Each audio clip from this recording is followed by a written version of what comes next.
Ko'zim rangi shunaqa xunuk, oddiy. Umuman hech qaysi rang yarashmaydi. Siz ekranga yaqinroq kelinglar. Garang ko'zinglarni yanayam go'zallashtirishni hozir ko'rsataman. Shampaniya rangini olib, qovog'imga полностью shu rangi pushistый kисточка bilan surib olaman. Bordoviy geliviy qalam bilan ri liniyasini bo'yab olaman. Voskoviy bordoviy qalam bilan rini ustiga strelka chizib olaman. Strelkani faqat chetlarini tushovать qilib olaman. Ichki qovog'i, ichki burchini bo'yash esdan chiqmasin. Chegaralarini tushovать qilib olib, uchini tepaga chiqaramiz. Toza kistочка bilan chegaralarini ozgina tozalab chiqaman. Ozgina shimeri bor bordovini olib, rik liniyasiga ozgina yorqinlikni qaytaraman.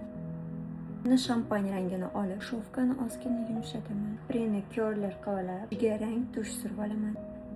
Shunaqa bogатый makiyaj tayyor. Endi kim aytadi jigarrang ko'zlarni xunuk deb? To'g'ri bo'yashni bilish kerak. Jigarrang ko'zlar albatta bu makiyajni takrorlab ko'ringlar va menga obuna bo'lib qo'ying. Hamma ishlatgan produktlarim Telegram kanalimda.